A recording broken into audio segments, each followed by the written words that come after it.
لا شريك له القديم المخالف لما عداه من الكائنات الباقي وهلك كل ما عداه من المخلوقات وأشهد أن محمدا عبده ورسوله الصادق الأمين المبلغ كل ما أمر بتبليغه من رب العالمين وأصلي وأسلم على أشرف المرسلين سيدنا محمد صلى الله عليه وسلم شفيع المذنبين اللهم افتح علينا حكمتك واشرع علينا من خزائن رحمتك يا أرحم الراحمين قال رب اشرح لي صدري ويسر لي أمري واحلل عقدة من لساني يفقهوا قولي اللهم أخرجنا من ظلمات الوهم وأكرمنا بنور الفهم وافتح علينا بمعرفة العلم سبحانك لا علم لنا إلا ما علمتنا إنك أنت العليم الحكيم صلى الله على خير خلقه سيدنا مولانا محمد النبي وعلى آله وصحبه أجمعين الفاتحة بسم الله.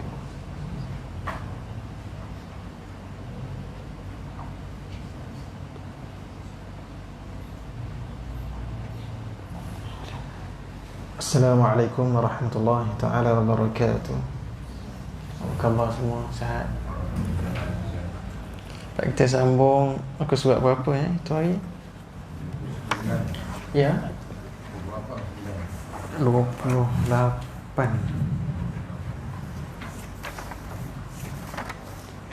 28 dah habis dah semua? Baru nak masuk? Separuh.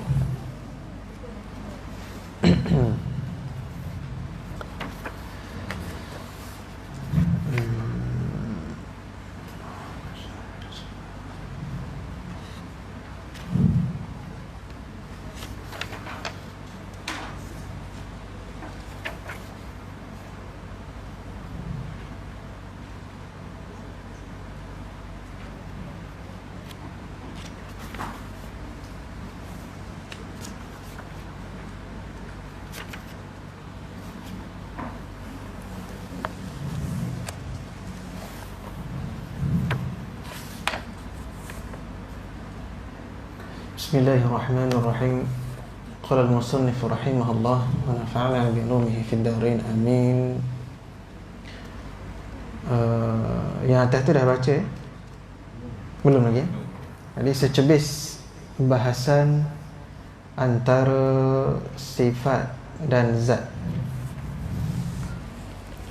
Jadi untuk memahami beza antara zat dan sifat boleh didapati melalui perbahasan zat dan sifat makhluk. Jadi kita nak tahu beza apa itu sifat, apa itu zat. Jadi kita dah terang dah sebelum ni yang mengenai zat dan sifat. Jadi contohnya sehelai kertas. Ini contoh kertas, sehelai kertas. Kertas adalah makhluk. Jadi apa-apa yang kita lihat, yang dapat kita lihat pada kertas itu, itulah dia sifatnya. Jadi kertas tu yang kita dapat nampak, kita lihat, tengok pada kertas itu, semuanya itu yang kita lihat itu adalah sifatnya, sifat dia. Artinya dengan hanya melihat sahaja pada benda itu, kita tengok saja, yang kita tengok itu semuanya adalah sifat, ya? Berdasarkan sifat yang ada padanya, lantas kita mengatakan ia adalah kertas. Jadi bila kita tengok je itu, jadi rupa dia, bentuk dia, warna dia, apa semuanya itu, terus kita katakan itu adalah kertas. Ya? Baik, contoh kalau saya angkat ni, ni apa? Gelas. Automatik kita akan kata dia gelas. Yang kita nampak, tengok je, ya, sifat dia apa semua ni, ini adalah gelas. Angkat ni pula, ini apa dia? Piring. Jadi kita dah tahu, kenal dah. Yang kita nampak, yang kita boleh tengok ni dengan mata ni, walaupun tak pegang, tengok je. Jadi kita tahu ni piring, ini gelas. Cuba kalau angkat ni pula, ini apa? Nutup gelas. Jadi semua tahu. Tengok aja ciri-ciri dia tu, ciri tu ada sifat dia lah, rupa bentuk dia apa semua. Jadi kita tahu nama dia, kita tahu benda tu melalui sifat. Itu sifat dah tu. Baik. Kemudian cuba kita pegang kertas itu agar dapat kita rasa. Kita pegang pula. Tadi tengok je, kita pegang. Jadi apa yang kita rasa tu, kan, pegang. Itulah dikatakan zat bagi kertas itu. Ya, itulah dia zat pada rasa, bukan pada lihat nampak. Boleh nak kata zat pada lihat nampak, tapi dengan mata hati. Jadi kita pegang, ni apa ni? Piring. Jadi kita pegang, tengok, rasa. Yang kita rasa ni adalah zat. Jadi bila kita tengok, sifat. Yang kita rasa ni, maknanya seolah-olahnya kita nampak dengan mata hati bahawa ini adalah zat, semuanya zat. Tapi bila kita bicara, bila kita buka mata tengok, itu adalah sifat. Jadi yang kita bahas, yang kita bicara adalah sifat. Untuk kenal dan tahu zat. Kita nak kenal zat itu, jadi kita bicara sifat dia. Begitulah juga nak kenal zat Allah Subhanahu wa ta'ala adalah dengan membahaskan sifatnya. Boleh? Faham ya? Dengan ini, adakah kita dapat pisahkan sifat kertas itu daripada zatnya? Jadi dapat tak kita nak pisahkan sifat kertas itu dengan zatnya? Tentulah tak dapat, tentulah tidak. Ya, baik. Inilah maksud kenyataan sifat berdiri di atas zat. Itulah dia yang dikatakan sifat itu berdiri di atas zat, ada pada zat. Tapi ingat, perbahasan kita ini hanya kepada sifat dan zat makhluk. Sebab kita nak kenal beza dia tu, apa dia sifat, apa dia zat. Jadi kita datangkan contoh pada makhluk, pada benda. Nak bagi nak faham je. Kenapa? Kerana sifat dan zat Allah Ta'ala tidak boleh kita bahaskan demikian, kerana ia adalah berbeza sama sekali dengan makhluk. Cuma di sini hanyalah bermaksud untuk memahamkan. Itu bagi contoh pada makhluk. Nak bagi contoh, nak bagi faham apa itu zat, apa itu sifat. Yang kita bicara, yang kita bahaskan itu adalah mengenai sifat, agar kita dapat faham tentang zatnya Allah Ta'ala itu. Tapi takkan faham, kita takkan faham zat Allah Ta'ala itu. Kita hanya memahami tentang sifat bicara dia itu. Kerana zat Allah Ta'ala itu adalah untuk kita mengalami dan merasai kewujudannya. Sebab itu yang perlu kepada ilmu untuk membahaskan sifat-sifat Allah Ta'ala, supaya kita mengenali Allah Ta'ala itu. Maksudnya zat Allah Ta'ala itu, kita kenal zat Allah Ta'ala yang bersifat demikian. Zat Allah Ta'ala yang bersifat wujud, qidam, baqa dan seterusnya. Begitu. Jadi nak dapat itu bukan semata ilmu, mestilah dihubungkan ataupun digabungkan dengan zikir. Ilmu dan zikir, barulah dia jadi. Ilmu dah ada tapi zikir tak ada, jadi tak jadilah. Mesti nak kena ada zikir sekali. Al-ilmu wa zikr kal janahain lit-tayr. Baik. Sifat Allah Ta'ala juga berdiri di atas zatnya dan tidak sesekali berpisah dengan zatnya. Jadi sifat Allah Ta'ala tidak berpisah, tak boleh bercerai-berai, tak boleh nak berpisah. Macam makhluk, walaupun asalnya itu dia satu benda, satu perkara ini, tapi dia boleh pecah, dia boleh bercerai-berai, dia boleh tercabut sana, tercabut sini. Adapun sifat Allah Ta'ala yang berdiri atas zat Allah itu tidak sesekali berpisah. Kerana apa? Kerana sifatnya, zatnya itu adalah qidam, qidam. Maka ulama membahagikan sifat itu kepada 4 jenis. 4 jenis. Yang pertama subutiyah, jenis tahqiq atau sabit, sungguh ataupun sungguh pada fikiran sahaja. Sungguh ada pada fikiran sahaja, subutiyah. Jenis tahqiq, jenis sabit, iaitu sifatnya adalah sifat nafsiyah, nama dia. Nama dia sifat nafsiyah. Jenis subutiyah, namanya sifat nafsiyah.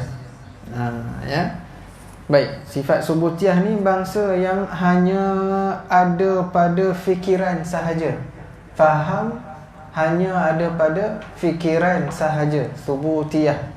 Sabit, pasti, sungguh adanya sifat itu, tapi hanya dengan faham sahaja. Contohnya sifat nafsiyah. Apa dia sifat nafsiyah? Satu je, iaitu wujud. Macam mana kita nak bahas wujud tu? Nampak tak wujud? Wujud tu boleh nampak tak? Boleh kita huraikan tak wujud? Tak boleh. Tapi faham tak wujud tu? Faham. Faham lah tu? Betul lah tu. Dapat faham sampai situ dah lah, kan? Faham tak wujud? Faham.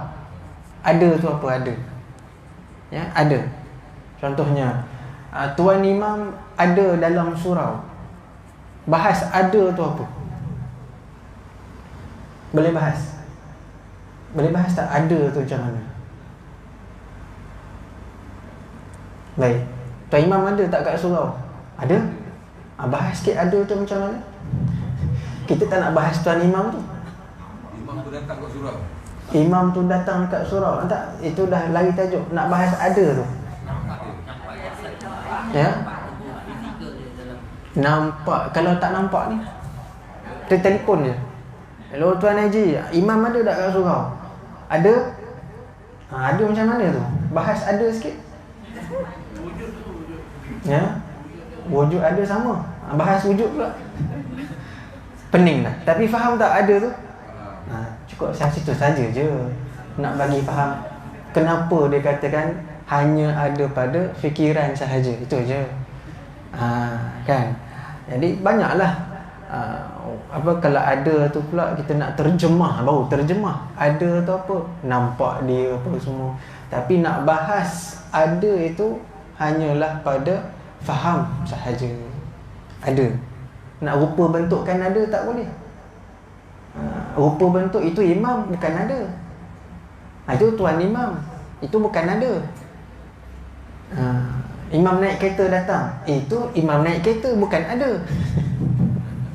Jadi ada tu bangsa subutiyah, makna yang sungguh hanya pada fikiran sahaja. Itu dinamakan jenis sifat subutiyah. Nama dia nafsiyah. Apa sifat dia? Wujud. Baik. Faham Yang kedua, adamiyah, jenis tiada. Jenis tiada pula. Macam mana jenis tiada tu? Iaitu sifat salbiyah. Baik, yang bangsa adamiyah. Yang bangsa adamiyah, bangsa yang tiada. Maksudnya yang tiada ataupun yang tidak layak bagi sesuatu itu. Tapi kalau kat sini kita bahas yang tiada ataupun yang tidak layak pada Allah Ta'ala. Maknanya bahasa yang tiada. Contoh, kalau pada makhluk, kita katakan seorang itu dia fakir miskin, ataupun tak, seorang itu dia tak ada berharta, sehelai sepinggang, rumah tak ada, kereta tak ada, apa semua tak ada. Jadi apa kita nak katakan pada orang tu? Duit pun tak ada, miskin ataupun fakir. Fakir, miskin. Jadi fakir miskin itu adalah satu sifat yang kita letakkan pada seseorang untuk menyatakan dia itu tiada apa-apa. Faham? Jadi fakir miskin nak menunjukkan bahawa orang itu tak ada apa. Jadi fakir miskin itu sifat kepada seseorang yang tidak mempunyai harta, duit dan sebagainya. Boleh tak kalau kita katakan orang yang tak ada duit, tak ada harta, duduk tu kita, oh dia ni kaya raya, banyak duit dalam bank, sedangkan dia tak ada duit. Jadi tak kenalah sifat tu. Jadi sifat yang kita nak letakkan, nak menafikan yang dia tu kaya adalah fakir miskin. Nak bagi tahu ataupun kita nak nafikan yang dia tu berduit, jadi kita katakan dia fakir miskin. Ini contoh pada makhluk. Ada pun Allah Subhanahu wa ta'ala nak menafikan yang Allah Ta'ala itu akan binasa, maka diletakkan satu sifat, apa dia? Baqa, untuk menafikan binasa Allah Ta'ala. Ataupun nak menafikan Allah Ta'ala itu sama dengan makhluk, maka sifatnya iaitu sifat mukhalafatuhu ta'ala lil hawadith. Contoh. Ataupun nak menafikan Allah Ta'ala itu diciptakan. Allah Ta'ala itu apa? Ada pencipta dan sebagainya, maka sifatnya adalah qidam. Nak menafikan. Maksudnya sifat itu diletakkan ataupun dinamakan sifat itu untuk menafikan yang tidak layak bagi Allah Ta'ala. Allah Ta'ala bukan dicipta, qidam sifat dia. Allah Ta'ala tidak binasa, baqa. Allah Ta'ala tak sama langsung dengan makhluk.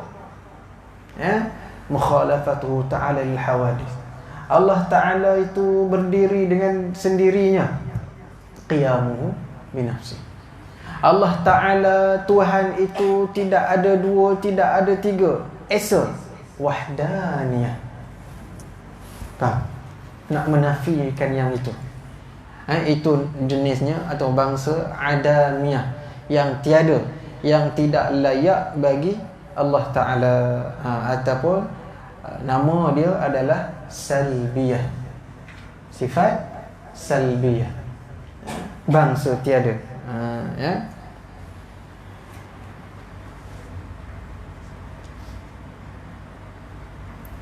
Yang ketiga, jenis atau bangsa wujudiyah, jenis ada, yakni ada pada zat Allah, ada pada zat Allah Ta'ala. Itu namanya sifat ma'ani. Yang tujuh itulah, yang qudrah, iradah, ilmu, hayy, sama', basar, kalam. Jenis ada, maknanya ada pada zat Allah Ta'ala. Jadi sifat ma'ani lah, berkata ulama, apabila dibukakan hijab kita nanti, apabila kita melihat Rabbul Jalil, Allah Subhanahu wa Ta'ala Azza wa Jal, maka kita akan nampak sifat ma'ani Allah Ta'ala, kerana ada pada zat Allah Ta'ala. Bagaimana rupa ke apanya, semua itu bukan lagi tempat kita fikir. Wallahu a'lam, hanya Allah sahaja yang mengetahui. Tetapi bagi orang beriman, akan dapat melihat Allah Ta'ala dengan mata kepala. Melihat yang bagaimana, itu tak bicara, tidak mengetahui. Ya, Allah Ta'ala sahaja yang mengetahui. Tapi kita percaya, yakin dan percaya bahawa kita semua yang beriman dapat melihat Allah Ta'ala, pencipta kita, yang jadikan kita ini, yang kita sembah ini, yang kita melakukan ibadah, yang kita solat dengan perintahnya itu, yang kita beriman dengan agamanya yang diutuskan kepada Nabi SAW, syariat yang dibawa oleh Nabi SAW, yang kita buat selama ini, yang kita belajar tentang dia, yang kita tuntut ilmu akidah, semuanya itu kita akan melihat dia, pasti yakin di syurga nanti bahawa Allah Ta'ala akan bukakan hijab. Ya, bila semua umat, bila semua hamba Allah Ta'ala itu dah masuk dalam syurga, maka seolah-olahnya ada kabus, kabus putih, sekejap, lepas tu kabus tu hilang, seolah tertutup sekejap pandangan kita, kemudian hilang balik kabus itu, maka disuruh terpancarnya. Jadi kita nampak terbuka, macam terbuka hijab, maka terbuka tirai, hilang kabus itu, maka kita semua akan dapat melihat Allah Subhanahu wa Ta'ala. Mudah-mudahan, insya-Allah. Tengok pada amalan masing-masing. Ada dalam Rasulullah kitab apa Tanbihul Ghafilin, tak silap, Tanbihul Ghafilin, ada cerita tentang suasana keadaan di syurga, dan ada juga mengatakan bahawa atas amalan masing-masing. Ada tu orang beriman yang biasa je imannya itu, walaupun dimasukkan ke dalam syurga, tapi maqamnya, martabatnya itu biasa, orang biasa, maka hanya sekali sahaja dapat melihat Allah Subhanahu wa Ta'ala. Tapi kalau maqamnya itu tinggi di sisi Allah Ta'ala, seperti para rasul, para anbiya, para awliya, dan kekasih-kekasih Allah Ta'ala itu, mereka dapat berjumpa, bermunajat dengan Allah Ta'ala itu lebih daripada sekali. Kerana itulah yang sebenar-benarnya yang mereka inginkan. Nikmat semua syurga itu hanyalah jadi nombor 2, tetapi bermunajat di hadapan Rabbul Jalil itulah nombor 1. Tak heran dah nikmat syurga yang lain tu. Kenapa? Kerana dapat menatap Allah Subhanahu wa Ta'ala. Itu bagi mereka dah cukup. Sebagaimana mereka bersusah payah melawan, mendidik nafsu al-ammarah di atas dunia ini, semata-mata nak kukuhkan, nak letakkan Allah Ta'ala itu sahajalah tumpuan hidup, tujuan hidup. Begitulah Allah Ta'ala akan memberi ganjaran yang sebesar-besarnya. Dapat di dunia lagi. Seterusnya sambung pula, iaitu nikmat yang berkekalan, yang tidak ada tempoh hayatnya, iaitu di negeri yang kekal abadi, syurga Allah Subhanahu wa Ta'ala. Baik, itulah kita punya maksud hidup. Ilahi anta maqsudi wa ridaka matlubi. Itu maksud, tujuan hidup kita yang sebenarnya. Baik, yang keempat, jenis haliyah,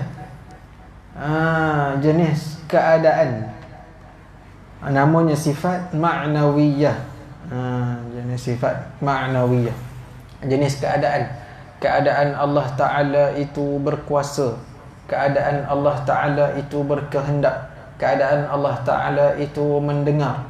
Jenis keadaan, jenis keadaan wajib kita beriman dengan sifat ma'nawiyah, keadaan Allah Ta'ala itu berkuasa dan sebagainya. Beza dengan ma'ani. Ma'ani itu sifat dia, ma'nawiyah itu keadaan sifat. Keadaan sifat itu diterjemahkan kepada ciptaan-ciptaan Allah Ta'ala dan sebagainya lah. ya, pada makhluk dan sebagainya. Bila kita keadaan Allah Ta'ala itu berkuasa, jadi kita nampak pada ciptaan-ciptaan Allah Ta'ala, pada alam semesta, pada makhluk. Ini menunjukkan bahawa keadaan Allah Ta'ala itu berkuasa. Contoh, kalau kita ada kekuatan, kita ada kekuatan, jadi nak nampakkan kekuatan tu macam mana? Kekuatan tu sifat lah, kuat. Sifat kuat. Jadi nampak sifat kuat, nampak tak sifat kuat? Boleh nampak. Apabila kita contoh angkat berat dan sebagainya kan, angkat benda-benda berat. Ya, mengangkat benda berat itulah keadaan menunjukkan yang kita itu mempunyai sifat kuat. Jadi keadaan Allah Ta'ala menciptakan alam semesta ini daripada sekecil-kecil perkara kepada sebesar-besar perkara, menunjukkan bahawa itu adalah keadaan sifat Allah Ta'ala berkuasa, qadiran, gitu ya. Boleh faham? Jadi dia ada 4 sifat ya, jenis subutiyah, salbiyah, adamiyah, wujudiyah ya. Subutiyah, adamiyah, wujudiyah dengan haliyah. Jadi subutiyah sifatnya, namanya sifat nafsiyah. Jenis adamiyah, nama sifatnya salbiyah. Jenis wujudiyah, nama sifatnya ma'ani. Jenis haliyah, keadaan, nama sifatnya sifat ma'nawiyah. Boleh faham setakat ni? Ada soalan? Kita melihat wajah Allah, Ya. sama tak seperti Nabi melihat Allah sewaktu peristiwa Isra dan Mi'raj? Nabi melihat Allah Ta'ala sewaktu Isra dan Mi'raj. Jadi ada pendapat ulama mengatakan sama, melihatnya itu sama, tetapi keadaannya itu berbeza ya. Namun melihat Nabi SAW atau berjumpa Nabi SAW ketika Mi'raj, berjumpa dengan Allah Subhanahu wa Ta'ala, melihat, berjumpa bukan bermaksud Allah Ta'ala itu ada di situ. Nak kena faham. Memang Nabi SAW menghadap Allah Subhanahu wa Ta'ala, namun bukan di situ duduknya Allah Ta'ala. Nak kena faham. Kalau di situ duduknya Allah Ta'ala, maka Nabi SAW telah berkongsi satu tempat dengan Allah. Sedangkan Allah Ta'ala itu wahdahu la syarikalah. La syarikalah, maknanya tak ada sesuatu apapun yang berkongsi ataupun yang sama dengan itu. Laisa kamitslihi syai'. Jadi Allah Ta'ala itu bukanlah duduk bertempat dan sebagainya. Itu ulama kata tempat bermunajat Nabi sallallahu alaihi wasallam dengan Allah. Itu tempat special, khas bagi Nabi sallallahu alaihi wasallam untuk bermunajat dengan Allah Ta'ala. Bukannya itu tempat Allah. Tak ada pula gitu. Jadi ramai orang kata Nabi naik ke langit masa Mi'raj, kemudian Nabi berjumpa dengan Allah Ta'ala. Itu dalil Allah Ta'ala ada atas langit. Langit pun tak tahu kat mana kan? Jadi langit pun kita tak tahu. Imam Fakhruddin Ar-Razi mengatakan bahawa bumi itu dia sfera, bulat. Langit tu dekat mana? Keliling bumi. Kalau orang duduk kutub utara, langitnya di sana. Kalau orang duduk kutub selatan, langitnya di bawah. Kalau orang duduk timur, barat pun semua tu, mana langitnya? Ke macam mana? Yang Nabi SAW naik ke langit itu, langit yang mana? Jadi sebab itu perkara yang samar Perkara yang samar hanya boleh kita mentakwilkan sahaja. Ya, bukan Allah Ta'ala itu ada di langit. Ya, cumanya apabila kita menghadap Allah Ta'ala itu dengan berdoa, dihadapkan muka kita ke atas, hanyalah untuk menunjukkan makanah, iaitu orang kata apa, bukannya tempat Allah tetapi martabat, ketinggian, menunjukkan bahawa ketinggian Allah Ta'ala itu berada di atas. Sebab itu kita menghadap bila kita berdoa, ya Allah, ya Tuhan, bukannya kita beriman dengan Allah Ta'ala itu ada di langit. Ya, kerana Allah Ta'ala, kerana Nabi SAW juga dalam sebahagian hadisnya itu yang bermaksud, ya, saat ketika Allah Ta'ala paling hampir dengan hambanya ialah ketika sujud. Adakah Allah Ta'ala itu duduk tempat sujud? Situ, bawah. Bila berdoa ke atas pula. Bila kita sujud, tak tahu, perkara ini adalah perkara yang mutasyabihat. Allah Subhanahu wa Ta'ala, ya, laisa kamithlihi syai'. Bukanlah perkara yang kita boleh, ya, menetapkan terus begitu. Allah Ta'ala itu di atas langit, Allah Ta'ala itu duduk. Itu semua adalah sifat-sifat yang menunjukkan jisim, sifat-sifat yang mana kita boleh tergelincir untuk menyatakan ataupun untuk memakhlukkan Allah Ta'ala. Sebab itu ulama nak menyelamatkan kita, ulama akidah nak menyelamatkan kita, ya, pada ayat-ayat mutasyabihat. Ya, kalau kita nak ambil jalan sebahagian atau majoriti ulama salaf, mereka menyerahkan makna-maknanya yang zahir itu kembali balik kepada Allah Ta'ala. Wajib kita beriman, bukannya kita menolak ayat itu. Ar-Rahman ala arsh istawa, yadullahu fawqa aydihim. Wajib kita baca sebagaimana diturunkan.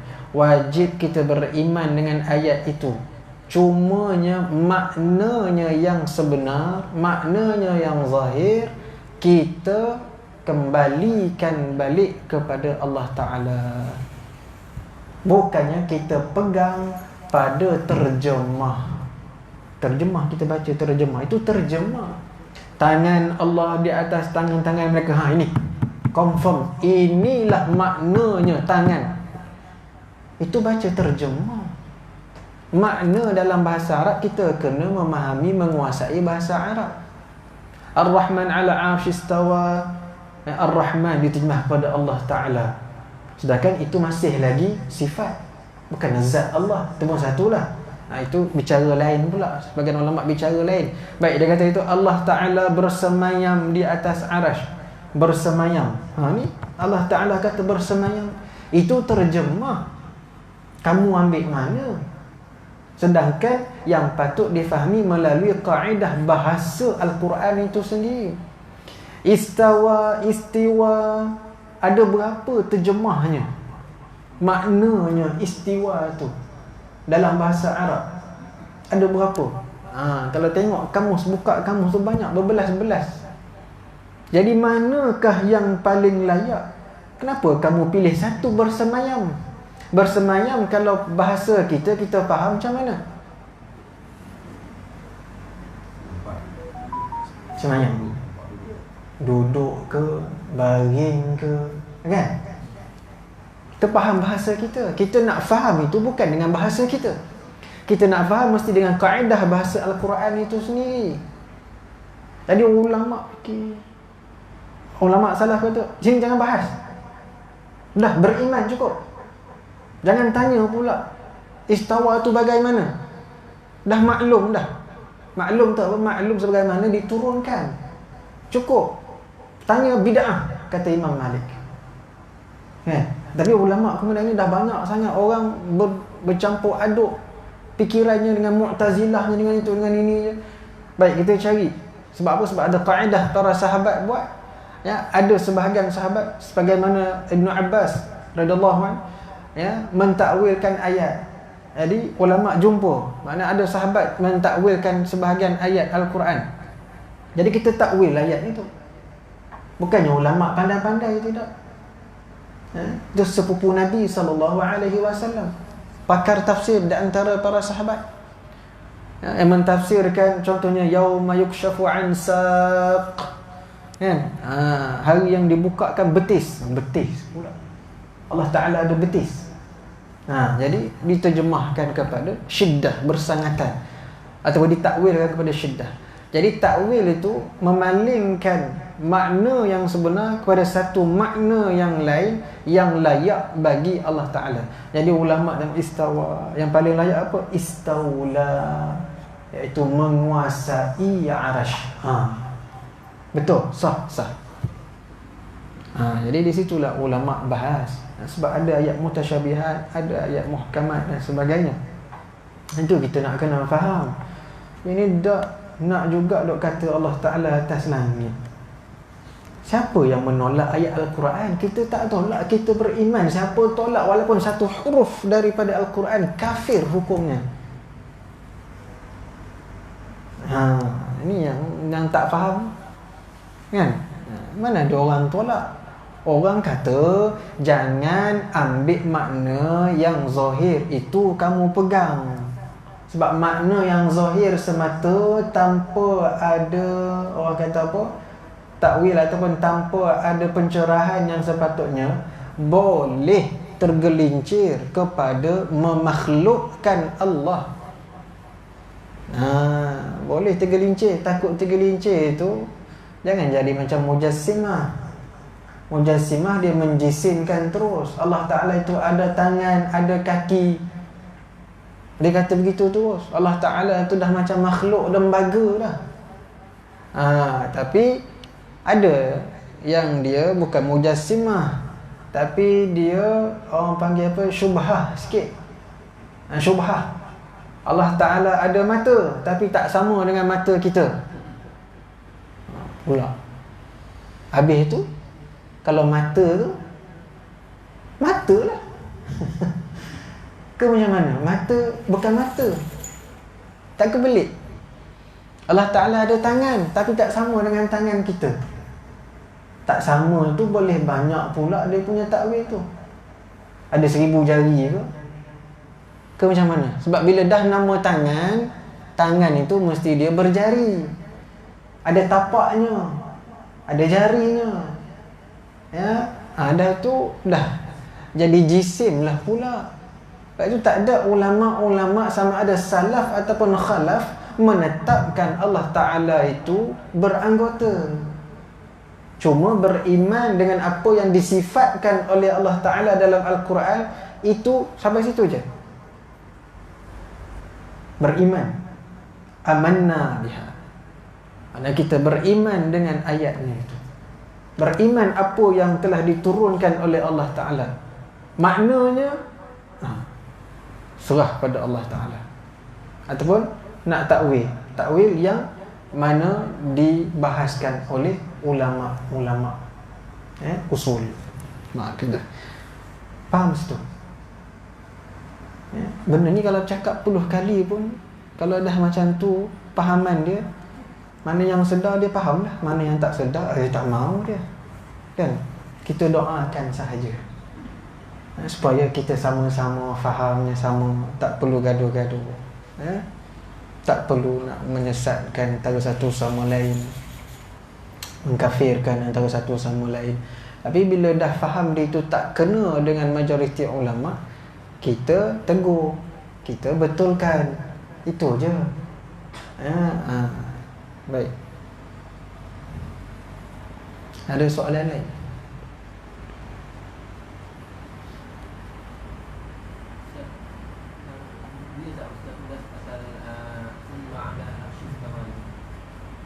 Thumma ala arshis istawa. Baik. Dalam ayat ni dia banyak, ada lebih kurang 6 ayat tentang istawa. Lebih kurang lah, tak pasti. Cek balik, tengok. Jadi thumma ala arshis istawa, kemudian Bila kita tengok ayat-ayat tu macam surah Taha dan sebagainya itu, ya, setelah Allah Ta'ala menciptakan langit dan bumi dan sebagainya, kemudian summa ala arsyistawa, ya, kemudian ke atas arash, ya, istawa Allah Ta'ala, maknanya menguasai arash ni. Setelah Allah Ta'ala itu ciptakan, kerana arash itu sendiri adalah makhluk yang diciptakan oleh Allah Ta'ala. Lalu Allah Ta'ala telah menciptakan langit dan bumi dan semuanya itu, kemudian Allah Ta'ala istawa alal arsh, ataupun summa lebih kurang istawa alal arsh, maknanya beristiwa di atas arsh. Beristiwa dekat sini, itu yang kita bahas itu. Yang beristiwa, kita tak boleh nak kata bersemayam, kena pakai istiwa jugalah. Kalau bersemayam, takut fahamnya nanti jadi lain. Ya, fahamnya itu bersemayam, kita faham Allah bersemayam atas arash, Allah duduk di atas arash. Jadi Allah Ta'ala, kalau kita nak pakai juga terjemah, kita kena pakai menguasai arash.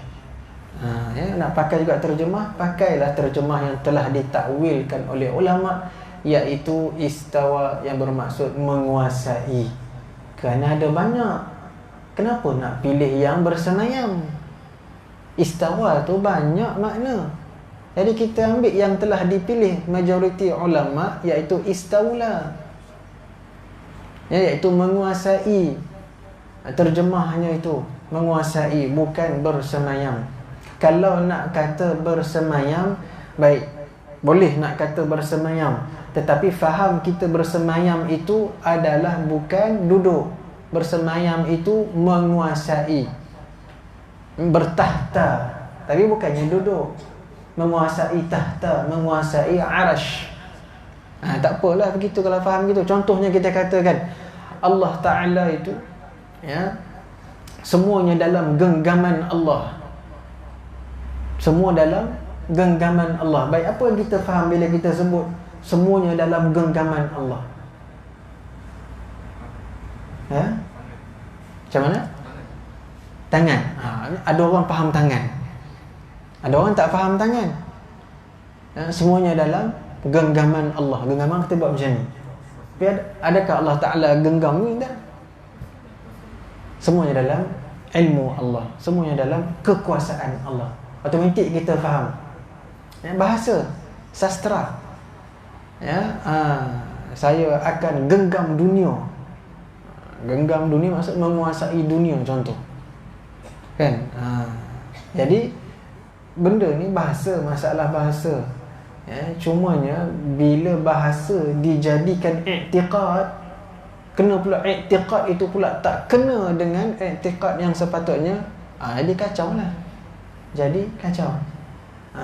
Kalau bahas bahasa, bahasa tu pula kena tengok kena tak dengan i'tiqadnya itu. Takut tak kena dengan i'tiqad. Sebab itu ulama khalaf, dia keluar daripada itu, lalu dia takwilkan yang layak bagi Allah Ta'ala. Contohnya yadullahu fawqa aydihim, tangan Allah di atas tangan-tangan mereka. Kan? Tangan-tangan mereka. Jadi tangan Allah Ta'ala atas tangan. Dah kita terbayang pula tangan Allah besar mana? Contoh. Kan? Jadi ulama cari ayat, mana ayat yang lebih kurang sama maksud dia, yang layak bagi Allah Ta'ala. Innallaha ala kulli syai'in qadir. Sebenarnya Allah Ta'ala itu atas tiap-tiap sesuatu berkuasa. Jadi yadun ditakwilkan kepada qudrah. Sebab ada ayat Al-Quran yang Allah Ta'ala kata innallaha ala kulli syai'in qadir. Atas tiap-tiap sesuatu itu berkuasa. Jadi yadun itu maksudnya berkuasa, qudrah. Takwil layak lah. Kena lah. Yang tak kena itu kita kena betulkan. Begitu. Ya. Dia jadi kacau lah, dia jadi kacau. Faham yang begitu, dia bukan dekat situ je. Dia melarat ke lain. Bukan pada sudut akidah je tu. Dia melarat jadi pergi ke lain lah. Macam-macam lah, ngarut ni jadinya. Sampai menyesatkan orang, mengkafirkan orang. membid'ahkan orang tak tentu pasal. Dia tak tahu yang dia sendiri tu bid'ah. Baik, ada soalan lain? Ustaz, saya terbaca dalam satu artikel mengatakan makhluk ciptaan Allah ni, terutamanya manusia ni, dia Allah Ta'ala cipta sekian saja dia punya level dan tahap dia. Akal fikiran ni macam ni je tahap dia. Jadi dia tak boleh, dah memang Allah Ta'ala tetapkan macam tu, dia tak boleh nak fikir lebih daripada tu. Maknanya Allah Ta'ala dah sekat dia punya tu. Memang dia tak boleh nak bayangkan contohnya wajah Allah kita menentang dengan Allah. Jadi buat apa kita nak fikir benda tu, sebab tahap pemikiran manusia tak ada tu. Bila kita fikir lebih daripada tu, kita takut kita nak jadi itulah, jadi pahaman-pahaman lain. Disatkan. Jadi itu satulah, kalau fikir lebih sangat tu, takut nanti kita kena standby van putih datang. Van putih yang lampu merah atas tu. Lebih sangat fikir, kau jadi shock. Baik. Jadi ada hadis itu, ya, walaupun dhaif tapi banyaklah jalannya itu. Nabi SAW sabda maksudnya, tafakkaru fi ni'matillah wa la tatafakkaru fi dhatillah. Jadi berfikirlah, bertafakkurlah mengenai pada nikmat Allah Ta'ala, dan jangan berfikir pada ataupun mengenai zat Allah Ta'ala. Jadi itu hadis yang banyaklah dia punya jalan-jalan riwayat itu. Dia berkata Al-Imam As-Sakhawi, jadi disebabkan banyaknya jalan-jalan itu, maka hadis itu jadi kuat. Jadi tak boleh kita nak fikir tentang zat Allah Ta'ala. Jadi yang kita boleh bahas, boleh fikir tentang sifat Allah Ta'ala. Cuma manusia ni, kita terdiri daripada 3 sudut, iaitu fikir, rasa dan buat. Jadi fikir kita itu menunjukkan bahawa kepada satu pemikiran yang bawa kepada iman, fikiran yang bawa kepada iman. Jadi fikiran yang tidak berlandaskan iman, berlandaskan petunjuk, maka dia boleh jadi kacau. Sebab itu akal itu dia punya pagar dia adalah iman. Jadi iman tu apa? Tauhid. Jadi pagar kepada akal itu, ataupun guide jalan bagi akal itu adalah ilmu tauhid. Kemudian kita ada buat, itu perbuatan. Yang perbuatan kita itu, kita dengan makhluk, kita dengan Allah Ta'ala, perbuatan. Jadi pagarnya ataupun jalannya itu, untuk kita nak bendung ataupun kita nak bagi cantik perbuatan kita itu, itulah dia Islam. Jadi Islam itu fiqh. Jadi fiqh tu nak jaga. Sebab itu fiqh tu dia ada 4 rubu' itu. Dia ada munakahat, muamalat, jinayat, ibadat, semuanya ada tu. Jadi semuanya itu adalah nak mengawal perbuatan manusia. Jadi itu fiqh. Kemudian kita ada rasa. Rasa itu melibatkan hati, iaitu ihsan. Hati kita itu nak bukakan mata hati itu, sebagaimana sabda Nabi SAW. Ihsan tu apa? An ta'budallaha ka'annaka tarahu fa in lam takun tarahu fa innahu yaraka. Seolah-olah engkau itu beribadah, menyembah Allah Ta'ala seolah-olah engkau melihat dia. Dan jikalau tak boleh nak rasakan itu, maka rasa cukuplah, fa innahu yaraka, sesungguhnya dia Allah Ta'ala itu melihat engkau. Jadi itu bahagian rasa, bahagian hati. Jadi dekat mana kita nak jumpa jalan yang boleh menjaga hati itu, ihsan itu, iaitu dalam tasawuf, ilmu tasawuf. Jadi sebab itu semuanya guide itu dah ada dah. Hadis Jibril itu, hadis yang kedua dalam hadis 40 Imam Nawawi itu, ma huwa iman, ma huwa islam, ma huwa ihsan. 3 itu tak boleh nak pisah. Kod mana pun kita mesti dengan 3 itu. ya, iman, Islam, ihsan, tauhid, fiqh, tasawuf. Ini semua adalah guide bagi seorang manusia. Jadi kalau akal itu tidak selaras dengan ilmu tauhid, dengan iman, dengan ilmu tauhid, mengikut jalan yang sepatutnya, maka dia akan jadi kacau lah. Dia fikir dia macam-macam. Itu yang jadi kadang Mu'tazilah. Masalahnya dia tak ikut guide yang betul. Jadi Murji'ah, jadi Jabariyah, jadi macam-macam fahaman. Salah iman tu tadi. Sebab itu yang selamatnya Nabi SAW mengatakan bahawa yang selamatnya Ahlus Sunnah wal Jamaah. Kita tengok. Dan fiqahnya pula perbuatan manusia. Bab ibadah kita dengan Allah Ta'ala. Bab muamalah pula kita dengan sesama kita. Bab munakahat, kita berpasangan. Bab jenayah, adanya yang hukum, undang-undang dan sebagainya. Ada semua itu adalah untuk cantikkan kita punya fikir, rasa dan buat. Itu tadi. Kita tiga sudut, tak boleh nak pisah. Ibarat kita ada jasad, ada organ dalam dan ada roh. Jasad itu ibarat fiqh, di organ dalam itu ibaratnya seperti tauhid, dan roh itu ibarat itu tasawuf. Ada ketiga-tiga unsur itu mesti ada, tak boleh pisah. Tak ada nak kata nak mengaji tauhid je, nak mengaji tasawuf je, fiqh apa semua tak payah. Begitulah kita perlukan ketiga-tiga itu untuk menjadi manusia yang sebenar-benarnya menjadi hamba Allah, sebenar-benar hamba. Barulah dia jalan dia tu cantik.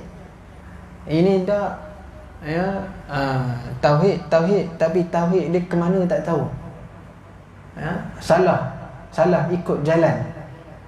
Kan, tak tahu pergi ke mana perginya. Orang suruh ikut jalan ni, dia pergi jalan lain. Orang betulkan dia, tak betul jalan ni, lepas tu dia sesatkan, salah ke kita pula. Kan, begitulah. Dah elok ada jalan, ulama dah buatkan jalan, tak dia nak buat jalan lain. Orang dah elok, dah tebas, dah buat jalan tak apa semua, tak dia pergi cari jalan lain nak tebas sendiri. Tak menyusahkan. Ulama dah buat cukup dah. Ulama dah buat tu bukannya pandai-pandai dia dah. Kita ni bukannya hidup, Allahu Akbar, kita ni semuanya cerdik, bukannya tak cerdik. Allah Ta'ala kurniakan akal fikiran yang cerdas, patutnya boleh berfikir. Contoh dalam tauhid, cukuplah ni, berapa ratus ribu ulama, berapa juta umat Islam yang mengikut metod perjalanan yang telah dibuat oleh Imam Abu Hasan Al-Asy'ari dan Imam Abu Mansur Al-Maturidi, nak bagi faham tauhid tu. Dia orang ini bukannya yang bawa tauhid baru, tidak. Tapi dia orang ni cuma bawa metod, bawa cara nak faham je, bahaskan, buatkan kitab. Begitu juga dalam kita ibadah. Allah Ta'ala lahirkan sampai sekarang ini kekal 4 mazhab dalam fiqh. Mazhab Hanafi, mazhab Maliki, mazhab Syafi'i, mazhab Hanbali. Ikut salah satu. Salah satu. Bukannya semua satu. Salah satu. Salah satu itu ikut. Dah, jalan dah ada, cukup. Kalau nak ke lain, itu ada syarat dia pula. Begitu juga tasawuf. Sebagaimana antara imam yang kita sangat-sangat berterima kasih, sangat-sangat orang kata apa, hormat, mesti Imam Al-Ghazali, Imam Junaid Al-Baghdadi dalam bidang tasawuf. Jadi setiap bahagian itu, sebagaimana iman, Islam, ihsan, ada hamba Allah, kekasih Allah yang Allah telah pilih untuk menjaga setiap bidang itu, setiap sudut. Iman, tauhid, ada ulama'nya, hamba Allah yang memeliharanya. Bahagian fiqh, ada yang ulama' yang menjaganya. Bahagian tasawuf, ada ulama' yang menjaganya. Begitulah seterusnya. Ni tak nak bawa benda lain, benda baru, kacau orang, kacau sana, kacau sini, ya. Alah nak sebut, tapi maklum dah lah kan, macam-macam lah duk kacau. Kacau tahlil, kacau baca Yasin, macam-macam. Kadang-kadang dia melarat ke lain pula, kan? Payah tu. Natijah kita adalah untuk jamaah, Ahlus Sunnah wal Jamaah. Natijah kita untuk muafaqah, bukannya mufaraqah. Ini tak, dia nak mufaraqah, nak memporak-perandakan masyarakat, memecah belahkan masyarakat dengan faham-faham yang pelik-pelik, ya. Baik, ada soalan lain? Asma, al-asma wallah subhanahu wa ta'ala a'lam. Bukan ada soalan, nanti kita sambung kemudian.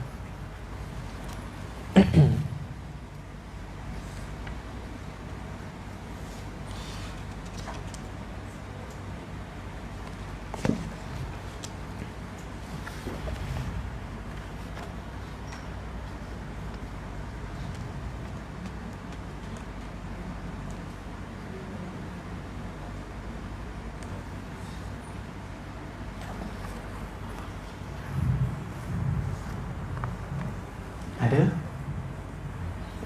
Belum lagi. Belum keluar lagi.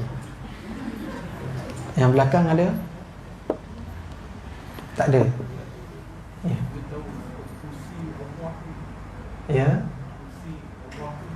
Kursi Allah Ta'ala, kursi dengan arash tidak sama. Ya. Wasi'a kursiyyuhus samawati wal ard. Ya, luasnya kursi Allah Ta'ala itu 7 petala langit, 7 petala bumi. Jadi kursi Allah Ta'ala itu ada malaikat yang menanggungnya, ya. Macam ada 8 malaikat, ya, yang menanggung kursi Allah Ta'ala. Arash Allah Ta'ala lain. Jadi beza kursi dengan arash itu, ya, bezanya seperti kita lemparkan sekeping duit shilling di tengah padang pasir. Beza antara dua tu besarnya tu, besar lagi, tak boleh nak bayang. Ada ulama katakan beza antara kursi dan arash itu seperti kita ambil sekeping duit shilling, lemparkan pada tengah padang pasir. Allahu a'lam, besar mana kita tak dapat nak bayangkan.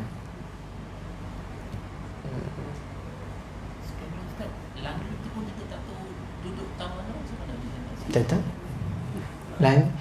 Langit pun kita tak tahu. Tak tahu. Hanya dah kita beriman sahaja. Langit ni langit zahir ni.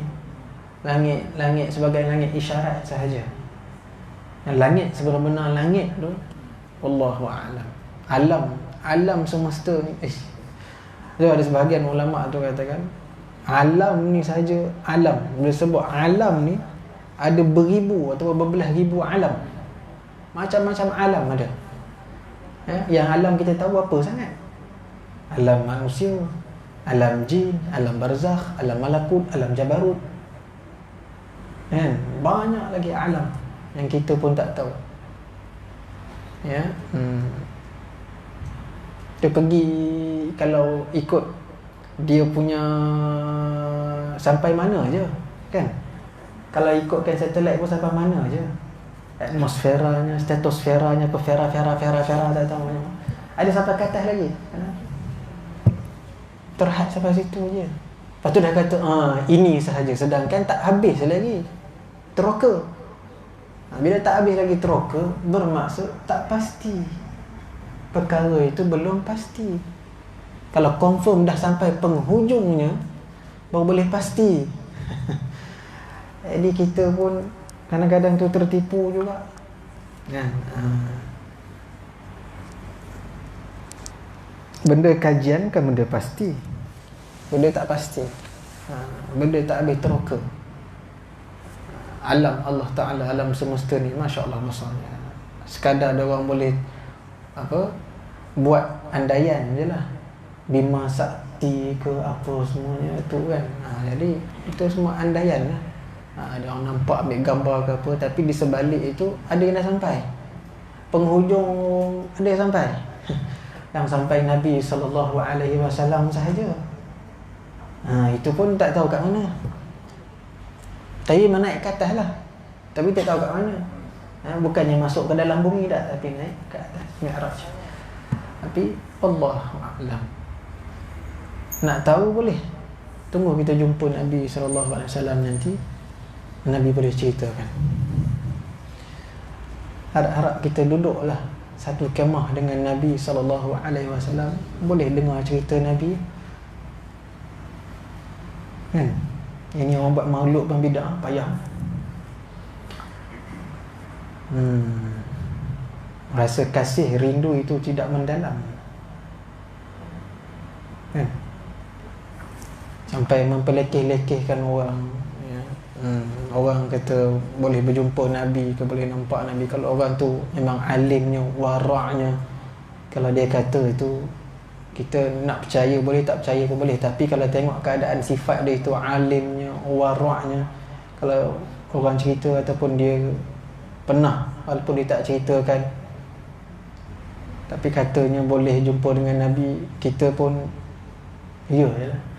Sebab benda tu harus, yang kita nak menidakkan ni, kita tak nak jumpa Nabi ke, tak ada rasa nak jumpa Nabi. Dapat jumpa Nabi SAW dalam mimpi pun jadilah kan. Tapi tengoklah pula amalan kita macam mana, selawat kita macam mana.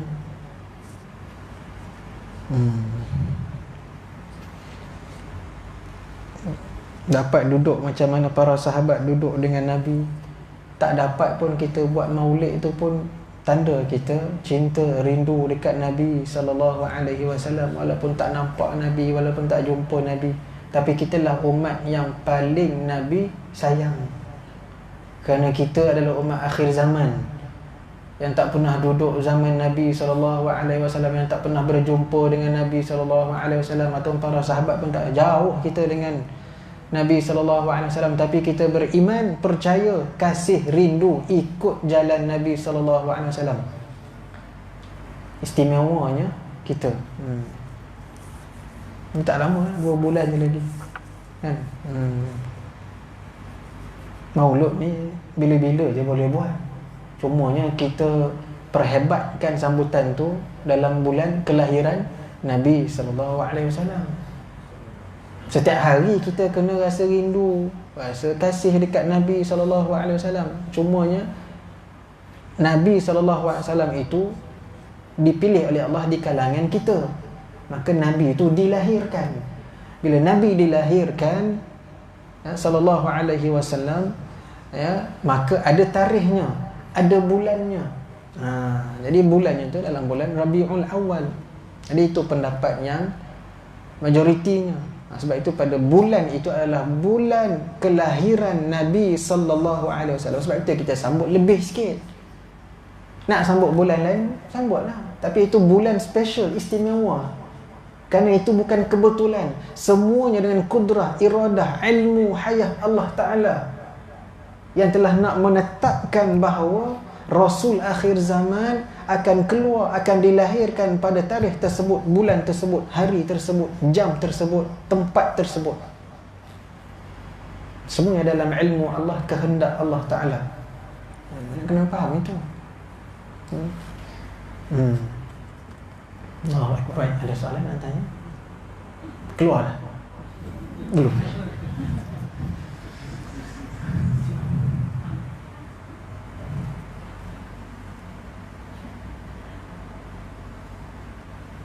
Tak ada. Kalau tak ada, insyaAllah kita berhenti kat sini dulu. Kita sambung kemudian.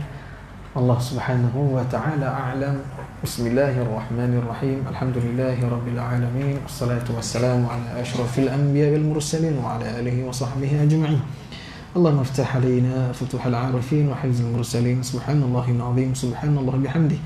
نستغفرك ونتوب إليك وصلى الله على خير خلقه سيدنا مولانا محمد النبي وعلى آله وصحبه أجمعين. الفاتحة.